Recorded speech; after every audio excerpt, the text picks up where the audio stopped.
My sister demands I help her buy a house, after refusing to help when I was homeless. I'm a 33-year-old guy, and I come from a family that's, well, let's just say we've always had our issues. You know those families where everything looks fine on the surface, but there's always this undercurrent of tension? That's us. My older sister, Marky, is 37, and for as long as I can remember, things have always been a little off between us. Our parents were the classic strict and frugal type. The kind who believed in teaching us the value of hard work by making us fend for ourselves as soon as we were old enough. We grew up independent, whether we liked it or not. Marky? She always had things figured out. At least that's what everyone thought. Right out of college, she landed a high-paying job in finance. One of those people who always seemed to have it all together, while I struggled to even get by. I wasn't envious at first. We're different people. She's the kind who would talk about investments at family dinners, while I was just happy if I could afford rent for the next month. Our paths couldn't have been more different, but it wasn't until a few years ago that things really started to go downhill between us. See, about 3 years ago, I hit rock bottom. I lost my job. I was working for this small company that ended up going under, and on top of that, I had just gone through a nasty breakup. I had no backup plan, no savings, and no place to go. I ended up homeless for a few months, bouncing between friends' couches and, yeah, even sleeping in my car some nights. It was humiliating, but I was desperate. I needed help. So I swallowed my pride and reached out to Marky. I thought maybe she'd understand. I wasn't asking for much, just a place to crash until I could get back on my feet or maybe a little financial help to tide me over. But Marky wasn't having it. She straight up refused. She told me she had her own life to worry about and couldn't be responsible for my mistakes. That's how she put it. I remember sitting in my car after that call, staring at my phone in disbelief. My own sister, the woman who was living comfortably in her nice apartment with her steady income, couldn't even spare a couch or a few bucks to help me out. It was a tough pill to swallow, but I had no choice but to move on. It wasn't easy, but after months of hard work and a bit of luck, I managed to turn things around. I got a new job, started saving up, and eventually, I was able to get my own place again. Life's been good lately, or at least as good as it can be after everything I've been through. I'm stable now, financially and emotionally, and I've put all that behind me, or so I thought. Fast forward to now. I hadn't spoken to Marky much since that time. Just the occasional family gathering or awkward text exchange. That was until last week when, out of nowhere, I get a message from her. It was casual at first. Just a "Hey, can we talk about something important?" message. I didn't think much of it. Maybe she wanted to catch up, or maybe she had some news to share. I had no idea what was coming. So we get on the phone, and after a few minutes of small talk, she drops the bomb. She tells me that she and her husband are struggling to save up for a house. Apparently, they've found their dream home, but the down payment is out of reach. She starts going on about how difficult it's been for them and how they've tried everything to make it work, but they're still coming up short. At this point, I'm still listening, wondering where this is going. And then, she finally gets to it. She asks if I'd be willing to help. Not just help though, she wants me to co-sign the loan and chip in $15,000 toward the down payment. $15,000. I honestly thought she was joking at first. I mean, this is the same woman who left me hanging when I was homeless. And now she's asking me for a huge favor like it's no big deal. But no, she was dead serious. I was floored. I didn't even know what to say at that moment. I just sat there trying to process the audacity of the whole thing. Marky didn't seem to get why I was hesitating. She kept talking, making it sound like it was just a simple family favor. Something I should be happy to do because, after all, we're family. I could feel the anger building up inside me, but I kept it cool. I told her I needed time to think about it and ended the call. That night I couldn't stop thinking about how messed up the whole situation was. Here I was, just getting my life back together after everything I went through, and now she wants me to risk my financial stability for her. I thought about the nights I spent in my car, the countless times I asked for help, and how she shut me down every single time. And now, suddenly, she's the one in need, and I'm supposed to forget all that? The more I thought about it, the angrier I got. But I wasn't just angry at her, I was angry at myself for even considering it. Why should I help someone who couldn't be bothered to help me when I was at my lowest? I haven't given her an answer yet, but I'm leaning toward a hard no. I know it's going to cause drama in the family, especially with how my parents always side with Marky. But at this point, I have to look out for myself. I'm not going back to being the person who sacrifices everything for someone who never cared to do the same for me. Update 1. So after that first call with Marky, I sat there just staring at my phone for a good while. I couldn't believe what had just happened. Marky, the same woman who didn't lift a finger when I was down and out, was now asking me to co-sign a loan and throw in $15,000 to help her and her husband get their dream home. The nerve. Right? Anyway, I didn't respond to her immediately. I needed time to process, but I knew this wasn't the end of it. Sure enough, the next morning I get a text from Marky. Nothing too dramatic, just a casual, "Hey, have you had time to think about it?" She made it sound like she was asking me for advice on which restaurant to pick for dinner, not a life-altering financial favor. I figured I couldn't keep dodging the issue, so I called her back. This time she got right into it. She and her husband had been looking for a house for months, apparently. They finally found the one, but with rising costs, they were short on the down payment. She danced around it at first, just talking about how tough it's been for them, how they've tried to save, but you know how things are. I didn't respond much. I just let her talk, all the while thinking back to those nights I spent crashing in my car, praying I'd get a job interview. Back then, I reached out to her hoping she could help in some way. She didn't. Now she was calling me for a favor, and I still hadn't heard any kind of acknowledgement about what went down years ago. Then she finally laid it out.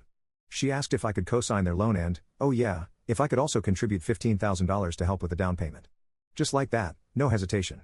Like it was the most normal request in the world. I couldn't hold back anymore. I reminded her of what happened when I was the one who needed help. I told her how she left me high and dry when I was at my lowest. I didn't get emotional or anything. I just stated the facts. And you know what she did? She brushed it off. Said she was in a different place back then and didn't have the resources. But now, she insisted, this situation was different because we're family. That's when the guilt tripping started. She talked about how family sticks together and how she would do the same for me if the roles were reversed. That's when I knew she wasn't going to let this go easily. I told her I'd need more time to think about it, but in my head, I was already leaning towards saying no. I just didn't want to deal with the fallout that I knew was coming. After that call, I needed to vent. I called a couple of close friends and told them the whole situation. Without missing a beat, every single one of them told me not to do it. They said it was crazy for Marky to even ask, given how she treated me before, and that I shouldn't feel guilty about protecting my own financial stability. It felt good to hear them say that, but I knew this wasn't just going to be a matter of me telling Marky no and moving on. Sure enough, later that day, my mom calls me. Now, I hadn't told her anything about Marky's request yet, so I figured this was just a normal check-in. But, of course, Marky had already filled her in. She wasn't outright demanding that I help her, but you could hear it in her voice. She used the classic family helps family line, saying Marky and her husband just needed a little boost, and that it would mean a lot if I could step in. The pressure was subtle, but it was there. I didn't give her an answer either. I just nodded along, said I'd think about it, and ended the call. But after that, the texts started coming in from Marky. They weren't angry or anything, at least not at first. They were more like those passive-aggressive messages that people send when they're trying to manipulate you without sounding too pushy. Stuff like, I just thought you'd understand how much this means to us, and I know you'd do the same if you were in my shoes. It was like she was trying to guilt me into saying yes, reminding me over and over again that we were family. As the days went on, I started having flashbacks to when I was homeless. I remembered how desperate I felt, how I just needed a little help, and how alone I was when my own sister wouldn't even give me a place to sleep for a night. The more I thought about it, the angrier I got. I had worked so hard to rebuild my life, and now she was asking me to risk it all for her. I started doing some research on what it really meant to co-sign a loan. Let's just say it's not something you do lightly. If she defaulted, I'd be on the hook for everything. And from what I remembered, Marky wasn't exactly the most responsible person with money. It was a huge risk and one I wasn't sure I was willing to take. A few days later, Marky called again. This time she was more direct. She asked if I'd made a decision and even threw in how upset her husband was that I hadn't jumped at the chance to help.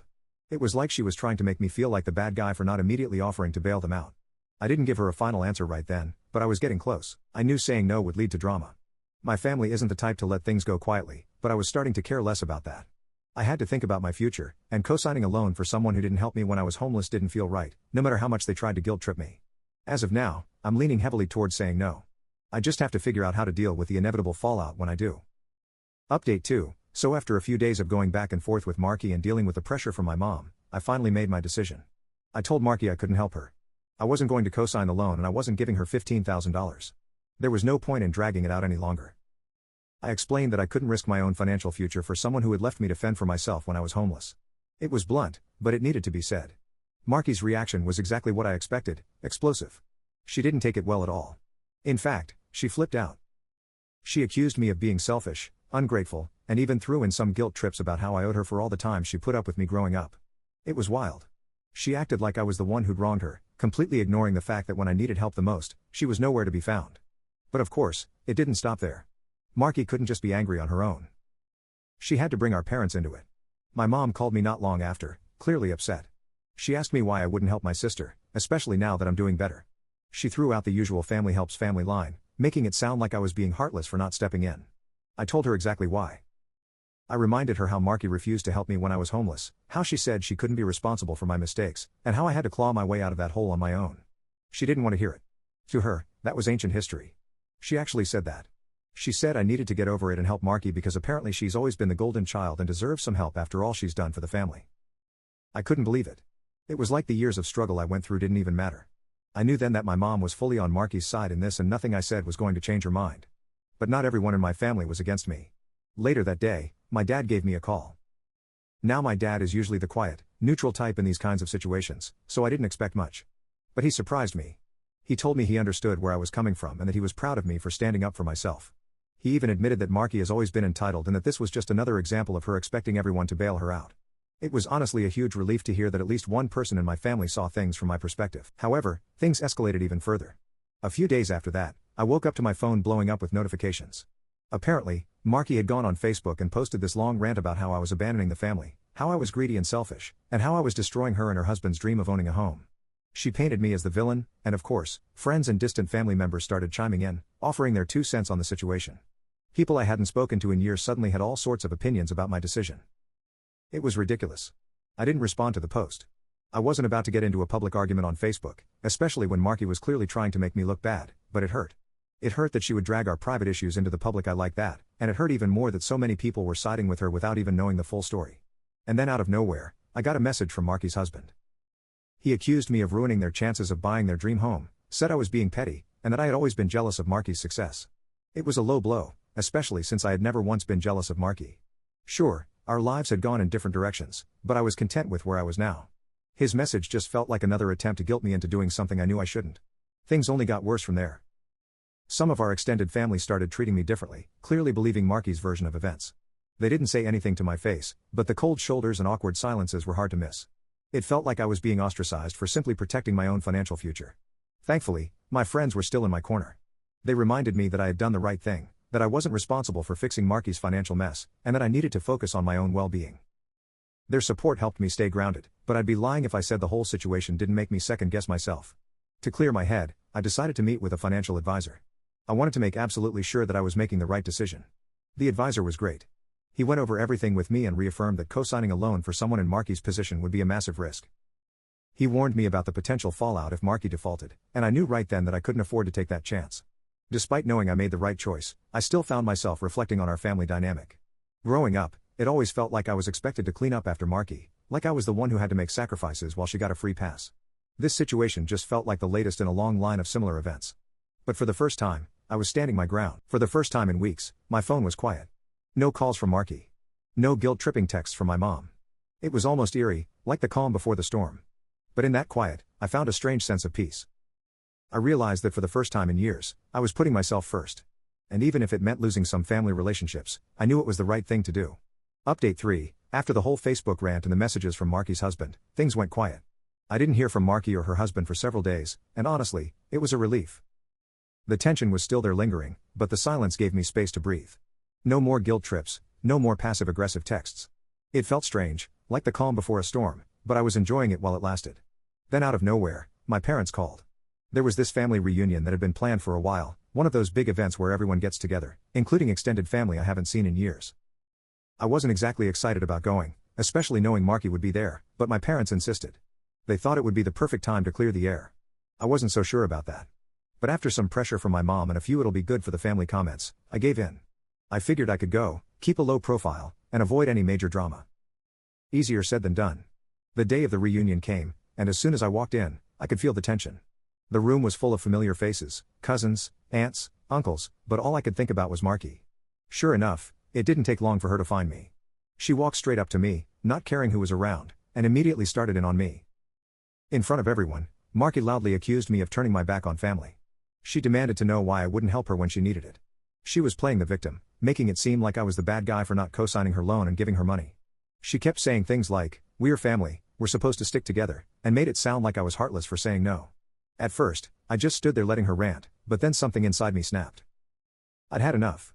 I wasn't going to let her humiliate me in front of everyone. So I calmly told my side of the story. I explained right there in front of everyone how Marky refused to help me when I was homeless. I reminded her, and the whole room, that when I was at my lowest point, she didn't care.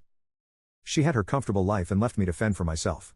And now, years later, she was expecting me to risk my financial stability for her. It was unbelievable. The room went silent for a moment. I could feel the tension in the air as people started to process what I had said. And then, just like that, the family split into 2 camps. Some people backed me up, saying that I was right to stand my ground and that family shouldn't take advantage of each other. Others, mostly the older relatives, started saying things like, family should forgive and forget, and that I needed to let go of the past. Marky couldn't handle it. She stormed out of the reunion, making a huge scene as she left. She yelled something about how I was ruining the family and how I was selfish for not helping her. Her husband followed her out, shooting me a nasty glare as they walked out the door. Once they were gone, a few cousins and aunts came up to me, quietly thanking me for standing up to Marky. Apparently, I wasn't the only one who had issues with her. They told me stories about how she had been manipulative and entitled for years, always expecting things to go her way. It was eye-opening to hear that I wasn't alone in this.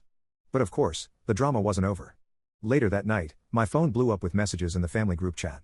Marky was still ranting, sending long paragraphs about how I was abandoning the family and how I was the reason she and her husband couldn't buy their dream home. My mom chimed in too, sending passive-aggressive messages about how I needed to make things right and apologize.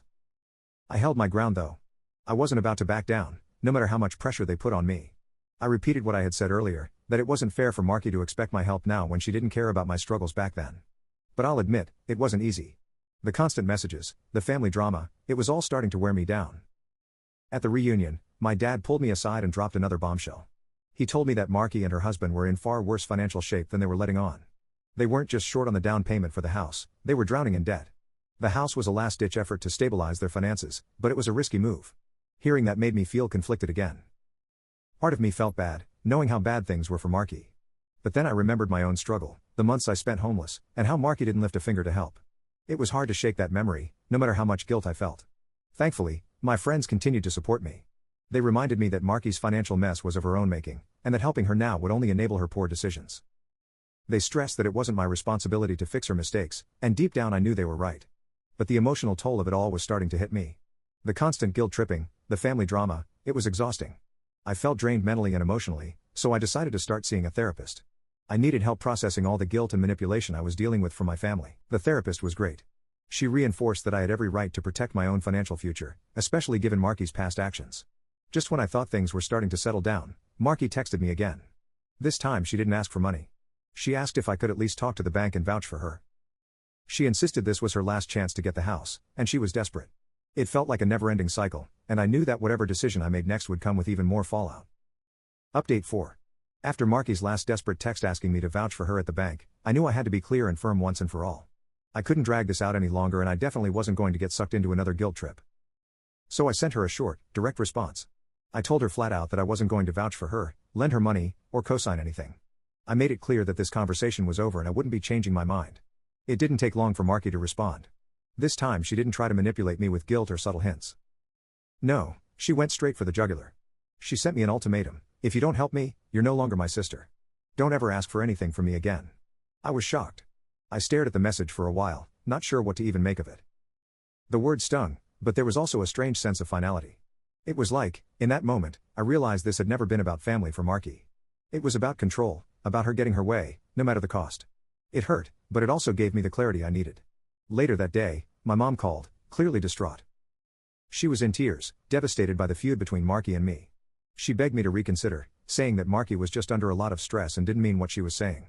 She went on about how this whole thing was tearing the family apart and how it was my responsibility to make peace. But then she dropped something I wasn't expecting. She revealed that Marky had been threatening to cut my parents off if I didn't help. She was using her position as the so-called golden child to manipulate them into pressuring me even more. She told them that if I didn't step up, she wouldn't speak to them again or help them financially in the future. This was a new low, even for Marky, and it was the breaking point for me. For the first time, I set firm boundaries with my mom. I told her that I wasn't responsible for fixing Marky's messes. If she chose to cut ties with our parents, that was on her, not me. I wasn't going to be manipulated or guilt-tripped into giving in, no matter what she threatened. It was hard for her to hear, and I could tell she was struggling with it, but I stood my ground. I emphasized that they had allowed Marky to get away with this kind of behavior for too long and enabling her now would only make things worse. She didn't like it, but I think deep down she knew I was right. Not long after that conversation, Marky took things to another level. She posted yet another rant on Facebook, this time accusing me of being the reason our parents were struggling emotionally. She called me a traitor to the family and said that I was the source of all their stress and heartbreak. It was brutal, and it escalated the family feud even more. This time though, I didn't respond. I didn't engage. Instead, I blocked Marky on all social media platforms. I was done. Done with the drama, done with the manipulation, and done with letting her control the narrative. Blocking her was the only way I could take back control of my life, and it was a long time coming. After I cut her off, something unexpected happened. Several family members, some of whom I hadn't spoken to in a while, reached out privately to express their support. They told me they understood why I was standing my ground and some even shared their own stories of dealing with Marky's manipulative behavior. It turns out I wasn't the only one who had been dealing with her entitlement over the years. Others had just been too afraid to speak up. Hearing that gave me a sense of relief. For so long, it felt like I was the only one standing up to her, but now I knew I wasn't alone. Despite the ongoing tension in the family, I felt an overwhelming sense of peace after blocking Marky. I had finally taken control of my life, and I wasn't going to let her manipulations dominate my decisions anymore. Of course, the fallout continued. I heard through the grapevine that Marky and her husband were struggling even more. They still hadn't secured the house and their financial situation had gotten worse. Word spread that Marky was burning bridges with other family members too, not just me. It seemed like she was spiraling, but I knew I couldn't let that drag me down anymore. The family itself had become divided. Some relatives sided with me, understanding why I couldn't help Marky, while others took her side, believing her version of events. Holiday gatherings became awkward, with certain family members avoiding each other and the tension hanging thick in the air. But at least I had some peace knowing I had made the right decision. I started focusing on rebuilding my relationships with the family members who supported me. I spent more time with my dad and with cousins who understood my perspective. Slowly, I began to feel like I was regaining control of my life, piece by piece. Throughout this whole ordeal, my therapist had been a huge help. She helped me see that sometimes cutting toxic family members out of your life is necessary for self-preservation. It wasn't easy and it came with a lot of emotional baggage, but I knew that protecting myself was the right thing to do. Even though the family feud was far from over and there were still a lot of unresolved issues, I finally felt like I could breathe again. I had made my decision, set my boundaries, and for the first time in a long time, I was putting myself first. It wasn't about winning or losing anymore, it was about reclaiming my life. And I wasn't going to let Marky take that from me. Update 5. It's been several months since I last spoke to Marky. The silence that followed cutting her out of my life has been different. On the one hand, it's been peaceful. I no longer wake up to messages filled with guilt trips, passive-aggressive comments, or demands for help. On the other hand, it's been a little challenging. It's strange to realize that a huge chunk of the family drama I was used to dealing with is suddenly gone. For the first time in a long time, I can focus on myself without the constant conflict hanging over my head. Family dynamics have definitely shifted in the aftermath. I've become closer to certain relatives, people who understand why I made the choices I did. My dad, for one, has been more supportive than ever. We talk more now and our relationship has grown stronger. He even told me he's proud of the way I've handled everything, which coming from him means a lot. My mom, on the other hand, is still conflicted. She's always had a soft spot for Marky, and I get it. She's been trying to convince me to reconcile with her, saying that family is family and that we shouldn't let things like this tear us apart. But I've stayed firm in my decision. I've explained to her again and again that this isn't about holding a grudge, it's about protecting my own well-being. I think she's starting to understand that even though it's hard for her to fully accept. As for Marky, well, things haven't been going well for her. Word has it that she and her husband were unable to secure the house they were so desperate for. Rumors have been floating around that they had to move into a much smaller rental and their financial troubles are only getting worse. Despite all of that, Marky has continued to blame me for her problems. She's been telling anyone who will listen that I'm the reason they couldn't buy their dream home, painting herself as the victim in this whole mess. It's frustrating, but at the same time, it's not surprising. What has surprised me is how much I've grown from this experience. For the first time, I've learned to prioritize my own well-being without feeling guilty about it. Setting boundaries with family is never easy, but I've realized that it's necessary. I've spent too much of my life bending over backward for people who wouldn't do the same for me. This situation with Marky was the breaking point, and it's made me stronger in ways I didn't expect. Now that I'm in a more stable place financially, I've started thinking about new opportunities. I've even started saving for a home of my own, which feels surreal considering how things were a few years ago when I was homeless. Back then, buying a house seemed impossible, but now it's something I can realistically aim for. It's a huge step forward, and I'm excited about what the future holds. My therapist has been a big part of helping me through all of this. She's been guiding me as I navigate the family guilt and the emotional manipulation that's been weighing me down for years. Through therapy, I've started to see my value beyond what my family expects of me. I'm learning that it's okay to set boundaries, even if it means upsetting people. In the end, I have to take care of myself first. Then, out of the blue, something unexpected happened. I received a message from Marky's husband. He apologized for everything, for his behavior, for Marky's behavior, and for how they both treated me during the whole ordeal. He admitted that their financial situation was far worse than I ever knew and that they had been desperate for anyone to help. He said he understood now why I couldn't step in and that he was sorry for how things had turned out. I'll be honest, it caught me off guard. Despite everything, I felt a twinge of compassion for him. I could understand the pressure of being in a bad financial situation, and I didn't doubt that he had been trying to make things work any way he could. But as much as I sympathized with him, I knew that getting involved again would only bring more drama. So I chose not to engage. I appreciated the apology, but I had moved on, and I wasn't about to go back down that road. Throughout all of this, my friendships have become stronger than ever. My friends supported me through every step of this ordeal, and I've come to value those relationships even more now. They've been my anchor through the storm, and I know I'm lucky to have such a solid group of people in my life. As for my future plans, I've started thinking about more than just buying a house. I've been looking into traveling, seeing more of the world, and continuing to build the life I've fought so hard to create. It's strange to think about how far I've come from those days of couch surfing and scrambling to make ends meet. But I'm here now, and I'm determined to make the most of it. Things with my family are still a bit up in the air. My mom is slowly starting to respect the boundaries I've set, and my dad has been more supportive than ever. We've been spending more time together, and I think he's starting to see that this whole situation has only made me stronger. Then, in a final twist, I got one last message from Marky. She asked for forgiveness and for a chance to make things right. She claimed she had learned from her mistakes and wanted to patch things up. I read the message a few times before deciding not to respond. After everything that's happened, I don't think anything she says will change the core of who she is. I've moved on, and I'm not looking back. For now, I'm focused on my future, and I'm finally at peace.